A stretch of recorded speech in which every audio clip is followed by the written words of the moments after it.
Did you know that a hot air balloon carrying a Viking once crashed into the stands at the Super Bowl? Or that we had to wait until Super Bowl 31 to see an actual scoreboard for the entire game on our TVs? A lot has happened in 57 Super Bowls, including a hangover leading to a big day for an unlikely hero in Super Bowl 1. You see, the Green Bay Packers wide receiver Max McGee was just coming off a night of partying and wasn't expecting to play a major part in the game. But when starting receiver Boyd Dowler went down with an injury, McGee had to take his place and was suddenly thrusted into the biggest game of his life. McGee didn't disappoint as he caught 2 touchdowns, including the first touchdown ever in Super Bowl history. The first 2 Super Bowl games were not known as the Super Bowl at all, actually. It was called the AFL-NFL World Championship game. At the time, Chiefs owner Lamar Hunt thought the name could be improved upon and eventually got inspired to change the name after seeing his daughter playing with a Super Bowl toy. The Super Bowl name was then born as the Colts-Jets matchup in 1969 will be the first championship game to be formally known as the Super Bowl. Now, Super Bowl III is a game that people are still talking about to this day because of New York Jets quarterback Joe Namath's guarantee.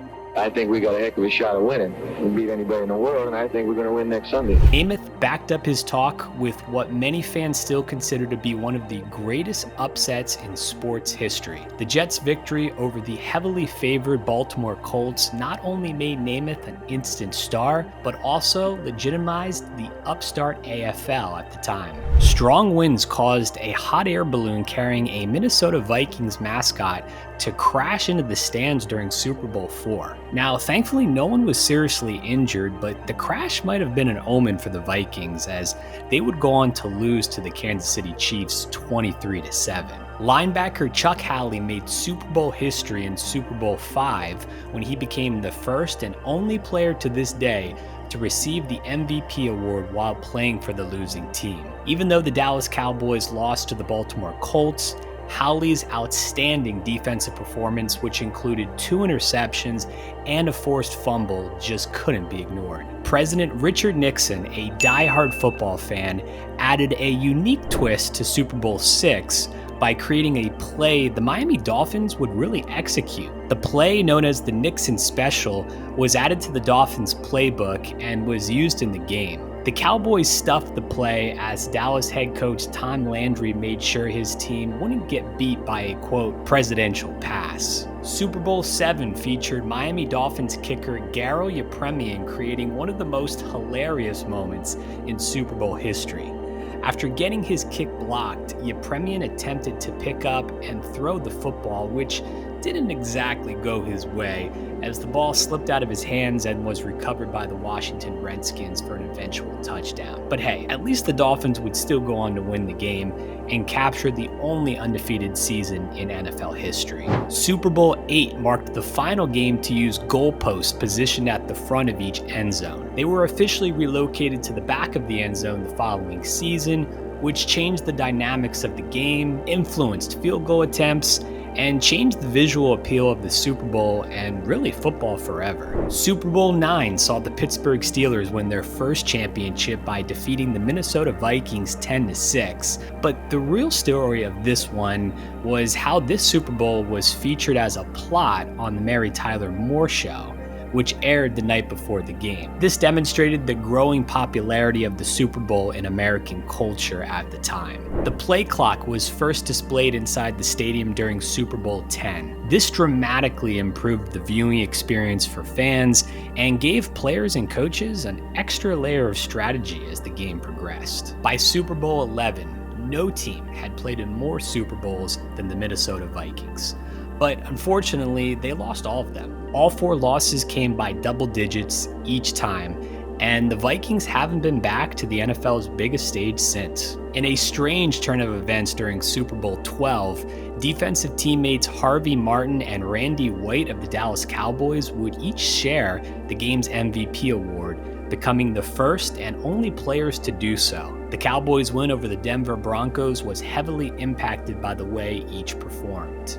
Cowboys linebacker Hollywood Henderson caused controversy ahead of Super Bowl 13 when he publicly questioned the intelligence level of Steelers quarterback Terry Bradshaw. Bradshaw would get the last laugh, though, in this one, as the Steelers defeated the Cowboys 35-31, with Bradshaw being named MVP of the game. After back-to-back Super Bowl wins for the Steelers and a World Series championship for the Pittsburgh Pirates baseball team, the Pittsburgh Penguins hockey team decided they wanted to get in on the championship team colors as well and made the switch to black and gold. The change would unify all the Pittsburgh pro sports teams and highlighted an era of sports dominance for the city. Super Bowl 15 got off to the wrong start for Raiders wide receiver Cliff Branch as he slept past his alarm, causing him to miss the team flight. Branch would later redeem himself, though, by catching 2 big touchdowns in the game and helping his Raiders win, underscoring that it's not always how you start, but how you finish that really matters. The on-screen debut of the telestrator in Super Bowl 16 was an unforgettable moment that permanently changed how fans watching at home started to understand how plays were executed. With the introduction of this technology, broadcasters can now analyze plays graphically, providing viewers with a deeper and more analytical look into how players were being used on both offense and defense. There was an atmosphere of shock as the coin toss in Super Bowl 17 took a bizarre turn as referee Jerry Markbright called heads instead of tails by mistake, which caused this moment to live in Super Bowl infamy to this day. Raiders running back Marcus Allen transformed a wrong play into a historic performance in Super Bowl 18. Even though Allen ran the wrong way, his creativity paid off with an incredible touchdown run of 74 yards, which at the time was the longest run for a touchdown in Super Bowl history. Dan Marino and Joe Montana each threw for over 300 yards in Super Bowl 19. This game featured an incredible display of passing from both quarterbacks, with San Francisco coming out on top. Both teams combined for 851 total yards on offense, which at that time was another Super Bowl record. Super Bowl 20 was all about the Bears.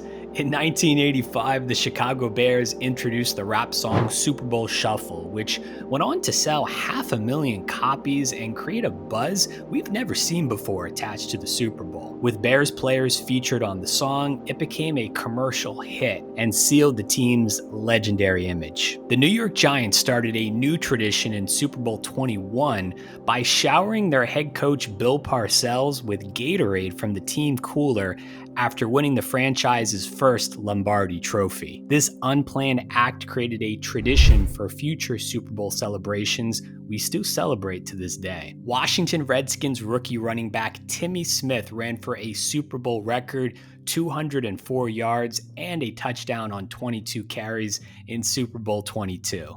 This turned out to be Smith's first NFL start after Washington's lead running back, George Rogers, injured his ankle during practice in the week leading up to the game. Hey, not bad for your first NFL start, to say the least. Everyone knows about the dominance of Joe Montana and Jerry Rice in the 49ers Super Bowl wins of the 80s. But did you know that other 49ers players broke records in Super Bowl 23 as well? Roger Craig became the first running back to finish a Super Bowl with over 10 receiving yards, while John Taylor finished the game with 56 punt return yards while averaging nearly 19 yards per return, which had never been done before in the big game. The dominance continued for San Francisco in Super Bowl 24 as they put up 55 points on the scoreboard and won by a margin of 45 points, both Super Bowl records that still stand today. Super Bowl 25 provided the first turnover-free game as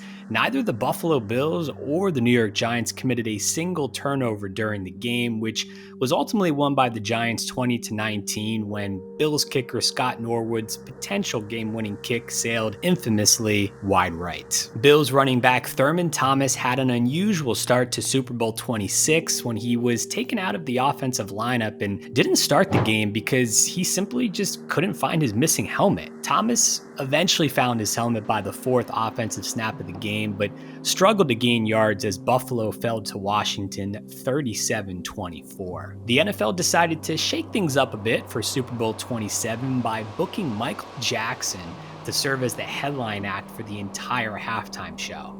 Attempting to attract more mainstream viewers, the league sought out to bring more iconic musicians and performers to the Super Bowl stage. The halftime show was a major success, marking the first time in Super Bowl history that ratings actually increased between halves during the game, with a whopping 133.4 million people tuning in. The Dallas Cowboys and the Buffalo Bills would meet again in Super Bowl 28, as this marked the first and so far the only Super Bowl to include a rematch between the same two teams in back-to-back Super Bowl games. The San Diego Chargers came into Super Bowl 29 as the largest underdogs in Super Bowl history at plus 18.5 points. The San Francisco 49ers would easily go on to win the game, but maybe the biggest takeaway from this one was the halftime show, which was all over the place, and the idea was originally conceived to promote Disneyland's Indiana Jones Adventure attraction, which was opening later that year. In Super Bowl 30, the Dallas Cowboys made history by being the first team to win 3 Super Bowls in a 4-year span. On the other hand, the Pittsburgh Steelers suffered their first ever Super Bowl defeat. Super Bowl 31 marked the first broadcast of the game on Fox, where the network made history by introducing the Fox Box. The score, time remaining, and down and distance were all displayed for the entire game broadcast on the TV screen for the first time. The Fox Box revolutionized the way games are presented on television to this day. Super Bowl 32 was a memorable one for the Denver Broncos and running back Terrell Davis. Davis became the first and only player to rush for 3 touchdowns in a Super Bowl game as the Broncos ran past the Packers 31-24. The Atlanta Falcons had to deal with a major distraction heading into Super Bowl 33 when defensive back Eugene Robinson got busted for soliciting a prostitute the night before the game. The arrest was especially shocking considering Robinson had recently been named the winner of the Bart Starr Award for having good character. The incident was clearly distracting to the Falcons as they lost to the Broncos and Robinson got burned for a long 80-yard touchdown catch to Denver's Rod Smith. Now, Super Bowl 34 was basically taken from a Hollywood script. Not only did the Rams win the game on a defensive stand for the ages, but quarterback Kurt Warner capped off one of the biggest underdog stories in sports history by going from stocking shelves at a grocery store to winning Super Bowl MVP honors. Hollywood eventually did make a movie about Kurt Warner's life that you simply have to see to believe. Super Bowl 35 was all about Baltimore's Lewises. Jamal Lewis was the game's top rusher. Jermaine Lewis returned a kick for a touchdown, and linebacker Ray Lewis won the Super Bowl MVP. The Ravens won their first Super Bowl championship, led by a defense that is considered one of the greatest in NFL history. Super Bowl 36 gave us the first walk-off victory in Super Bowl history as Patriots kicker Adam Vinatieri drilled a 48-yard field goal as time expired. New England would hoist the Lombardi Trophy for the very first time. One of the most bizarre Super Bowl storylines we've ever seen unfold occurred the day before Super Bowl 37. Pro Bowl starting center Barrett Robbins went missing from the Oakland Raiders for most of the day after not taking his depression medication. When he eventually showed up at the team hotel later that evening, it was determined he wasn't fit to play in the game after he had been out partying in Tijuana, Mexico, thinking the Raiders had actually already won the game. The Raiders were never really competitive in this one as Tampa Bay took the title behind a dominant defensive performance. The main topic of discussion coming out of Super Bowl 38 was Janet Jackson's notorious wardrobe malfunction during her halftime show performance with Justin Timberlake. Now, the FCC came down hard on CBS for the incident, which ended up sparking plenty of debate about indecency in broadcasting. Super Bowl 39 solidified the New England Patriots as the first dynasty of the 21st century, and the only real topic up for debate at the end of this game was the health of Eagles quarterback Donovan McNabb. Was McNabb actually sick as the clock wound down? With no known video evidence, this storyline will probably forever live on as a mystery. The Pittsburgh Steelers were road warriors coming into Super Bowl 40 after having won all 3 of their playoff games away from home. They capped off this historic run by not only winning the franchise's 5th Super Bowl, but also becoming the first 6th seed to win a championship. Now, Super Bowl 41 provided us with one of the most electrifying moments at the start of a Super Bowl when Devin Hester returned the opening kickoff and took it to the house for a 92-yard touchdown. For arguably the greatest kick return man in NFL history, it's only fitting that this was the first and only time this has happened in Super Bowl history. David Tyree made one of the craziest catches you'll ever see in sports to help the Giants upset the perfect Patriots season in Super Bowl 42. The helmet catch was and still is stunning to this day, which makes it even crazier to know that this ended up being the last catch he would make in his NFL career. Despite a low-key lead up to Super Bowl 43 due to the ongoing worldwide financial crisis, this Super Bowl had a little bit of everything. James Harrison's 100-yard interception return for a touchdown before halftime, Kurt Warner and Ben Roethlisberger trading touchdown passes in the game's final 3 minutes, and this game in general being considered as one of the most exciting Super Bowls ever. Super Bowl 44 had Saints head coach Sean Payton taking one of the biggest gambles in Super Bowl history by electing to onside kick to start the second half. The gamble paid off as the Saints went on to defeat the Peyton Manning-led Colts. Super Bowl 45 was ultimately headlined by Aaron Rodgers winning his first championship. But the real story took place off the field as fans had to deal with unseasonably cold, icy conditions in Dallas and a seating fiasco at the brand new Cowboys Stadium. The league was sued by many who purchased tickets to the game, and it's estimated that legal fees alone cost the NFL in excess of $20 million. During a rare situation at the end of Super Bowl 46, New York Giants running back Ahmad Bradshaw reluctantly scored the game-winning touchdown as the Giants attempted to run out the clock against the New England Patriots. Hey, sometimes gravity just takes over and the rest is history. For the Giants, it all worked out in the end. The lights went out at the beginning of the third quarter during Super Bowl 47 and caused over 30 minutes of delay at the Mercedes-Benz Superdome in New Orleans. Nothing like this had ever happened before, and despite an eventual explanation for the power outage, this hasn't stopped many conspiracy theorists from drawing their own conclusions on this one. Despite fears that the weather would play a large role in Super Bowl 48 being played outdoors in a cold weather city, it turned out to be a balmy 49 degrees at MetLife Stadium during kickoff, and the weather was a non-factor. The same couldn't be said, though, about the Seahawks' stifling defense, as they played a huge factor in determining this championship. Super Bowl 49 featured the most watched halftime show ever at the time, and that meant extra eyes were on Katy Perry and one particular left shark. The right shark seemed to be doing okay with the dance routine, but left shark, as the performer became known, was more than a little off. People took notice, and the performance dominated the social media conversation for days to come. Now, Panthers quarterback Cam Newton's decision to not jump on the football after fumbling in Super Bowl 50 still has people scratching their heads to this day. The Broncos would go on to win in what was Peyton Manning's final NFL game. After trailing the Falcons 28-3 towards the end of the third quarter, the Patriots pulled off the largest comeback in Super Bowl history by rallying to score 31 unanswered points, led by the greatest quarterback of all time. Super Bowl 51 was also the first overtime game in Super Bowl history. Super Bowl 52 featured one of the biggest mysteries in Super Bowl history, and it's still mostly unsolved to this day. Why did Patriots head coach Bill Belichick bench starting cornerback Malcolm Butler before the game? The 30 for 30 on this one can't come soon enough. The low scoring of Super Bowl 53 was less than desired from most fans.